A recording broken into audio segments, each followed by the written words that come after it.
ఉన్న ప్రతి వైఎస్ఆర్సీపీ కార్యకర్తలకు, లీడర్స్ కు, అదేవిధంగా వైఎస్ఆర్సీపీ పార్టీ సింపథైజర్స్ అందరికీ కూడా పేరు పేరున అభినందనలు తెలియజేసుకుంటున్నాము. ఎందుకంటే ఈ పార్టీ జగన్మోహన్ రెడ్డి గారు మానస పుత్రిక. ఈ పార్టీ నుంచి ప్రజలందరికీ కూడా మంచిది చేసే అవకాశం మనకు రూలింగ్ లో ఎప్పుడైతే వచ్చిందో అప్పుడు జగన్మోహన్ రెడ్డి గారు అందరికీ కూడా మంచిది చేసే కార్యక్రమం చేశారు.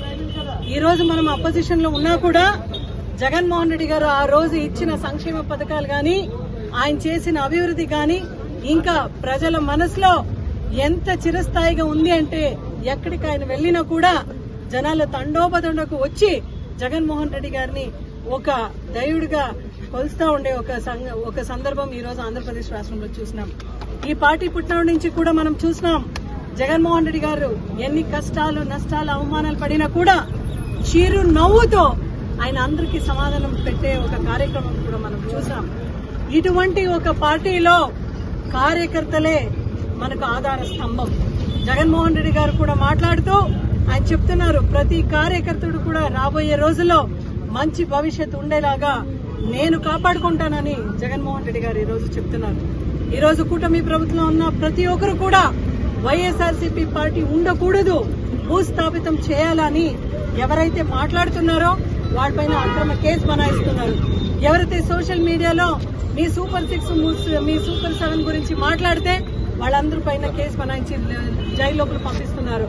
అయితే ఈ రోజు మీ అందరికి కూడా ఒకే మాట చెప్తున్నాను, కూటమిలో ఉండే వాళ్ళందరికీ కూడా ఒక మాట చెప్తున్నాను, మీరు ఎన్ని కేసులు పెట్టినా, ఎన్ని కేసులు బనాయించినా ఈ రోజు వైఎస్ఆర్సీపీ పార్టీ వాళ్ళు మళ్ళా బయట నుంచి, జైలు నుంచి బయటకు రాగానే మళ్ళా జై జగన్, వైఎస్ఆర్సీపీ పార్టీకి జై అంటాడే తప్ప మీ పార్టీకి జై కొట్టే పరిస్థితులు ఎక్కడ కూడా కనపడతలేదు కదా.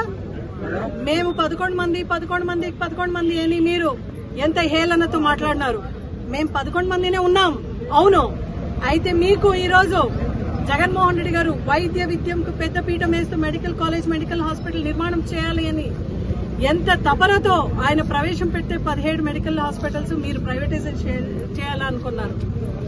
మీరు ఈ 17 మెడికల్ హాస్పిటల్స్, కాలేజెస్ ఏదైతే జగన్మోహన్ రెడ్డి గారు వైద్య విద్యానికి పెద్దపీఠం వేసి దాన్ని ప్రజలకు మంచి చేయాలనుకుంటే మీరు దాన్ని ప్రైవేటైజేషన్ చేయాలనుకున్నారు. మేము 11 మందే ఉన్నాం, అయినా మీ చేతిన ఈరోజు ప్రైవేటైజేషన్ అనేది జరిగిందా?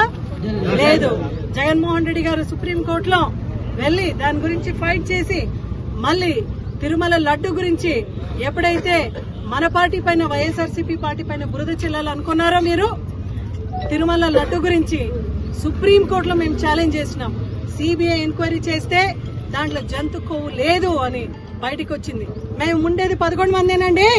అయితే పవన్ కళ్యాణ్ గారు ఈ రోజు భయపడుతూ ఏమంటున్నారు, 1100 మంది ఉన్నట్లు ఆడుతున్నారు అధ్యక్ష అంటున్నారు.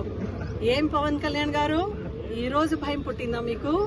కూటమిలో ఉండే వాళ్ళకి ఈ రోజు 11 మందిని చూసి భయం పుట్టిందా? ఈ 11 మందినే మీరు 1100 మందిగా తయారై మా పైన పోరాటం చేస్తున్నారని జిల్లా లెవెల్లో, ఆఖరి స్టేట్ లెవెల్లో కూడా 18 లక్షలతో ఈ రోజు ఒక పెద్ద సైన్యం మంది తయారైంది. ప్రతి సైనికుడు కూడా ఆయా లెవెల్లో, ఆయా కెపాసిటీలో కూటమి ప్రభుత్వం పైన ధ్వజం ఎత్తాలి. వాళ్ళు చేస్తున్న ప్రతి మోసాన్ని మనం ఎండగట్టాలి. వాళ్ళు ఇచ్చిన మోసపూరితమైన హామీల్ని కూడా ప్రజలకు తెలియచేయాలి. బీసీలకు మోసం చేసి ఓటేయించుకున్నారు, ఎస్సీలకు మోసం చెప్పి ఓటేయించుకున్నారు, యువతలకు మోసం చేసి ఓటేయించుకున్నారు.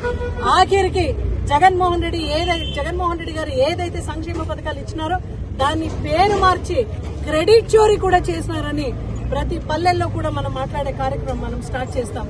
ఈ రోజున జగన్మోహన్ రెడ్డి గారిని నమ్ముకొని, పార్టీని నమ్ముకొని అడుగు వేస్తున్న ప్రతి ఒక్క సైనికుడు కూడా నా తరపున, పార్టీ తరపున అందరికీ కూడా శుభాకాంక్షలు తెలియజేసుకుంటూ, రాబోయే రోజుల్లో మనమందరూ కూడా జగన్మోహన్ రెడ్డి గారిని మరీ ముఖ్యమంత్రిగా చేసుకుంటూ, అలాగే సాదా బీద ప్రజలందరికీ కూడా మంచి చేసే కార్యక్రమంలో పాల్గొంటామని చెప్తూ జై జగన్.